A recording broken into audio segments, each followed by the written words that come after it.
রাজধানীর বাজারে সবজির দাম নিম্নমুখী হলেও গেল বছরের তুলনায় দ্বিগুণ। তবে পেঁয়াজের সরবরাহ বাড়ায় কমেছে দাম। এদিকে বেড়েছে সব ধরনের মুরগির দাম। বরাবরের মতো বাড়তি দামে বিক্রি হচ্ছে। উষা ফেরদৌসের আরেকটি প্রতিবেদন। বাজার জুড়ে পর্যাপ্ত শীতকালীন সবজির সমারোহ। হরেক রকম সবজিতে চোখ জুড়ালেও কিনতে গিয়েই হোঁচট খান ক্রেতা। ফুলকপি বাঁধাকপি এখনো 30 থেকে 35 টাকা, শিম 40 থেকে 70, বেগুন 50 থেকে 80, টমেটো 50 থেকে 80, আর বরবটি করলা ছোট লাউ শতকের ঘর ছাড়িয়েছে। ছোট লাউ 120 টাকা চাই, আমরা বাঁচবো কিভাবে? তুলনা অনুপাতে সবজির দাম বৃদ্ধি।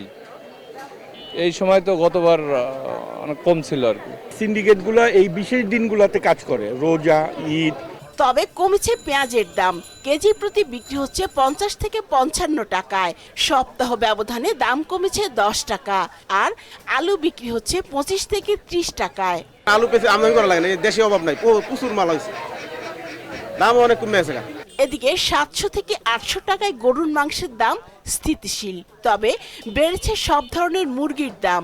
ব্রয়লার মুরগি প্রতি কেজি বিক্রি হচ্ছে 170 থেকে 190 টাকায় এবং সোনালী বিক্রি হচ্ছে 300 থেকে 320 টাকায়। ব্রয়লার মুরগি 1 কেজিতে 20 টাকা বাড়ছে, আর সোনালী 1 কেজিতে 30 টাকা করে বাড়ছে। 750 টাকা বিক্রি করছি, 780 বিক্রি করি, গরুর দাম বেশি তো। সরবরাহ সংকটের অজুহাতে বরাবরের মতোই বাড়তি দামে বিক্রি হচ্ছে সব ধরনের মাছ।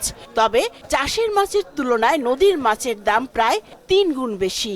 কিনতেই পারে না চাষের মাছ, যে নদীর মাছ এগুলো আসলে এটা হাতের নাগালে বাইরে, কেন এটা আসলে মনিটরিং করা উচিত। মাছের দাম একটু এখন এই মোমেন্টে বাড়ার কথা না, তাও বেশি কেন, সব জিনিসেরই তো দাম বেশি। নদীর মাছ কম ধরা খাইতেছে, এর জন্য নদীর মাছের দামটা একটু বেশি। এদিকে বাজারে সয়াবিন তেলের সরবরাহ কিছুটা কমেছে। বেড়েছে ছোট দানার মুসুর ডালের দাম। চাল আগের দামেই স্থিতিশীল আছে।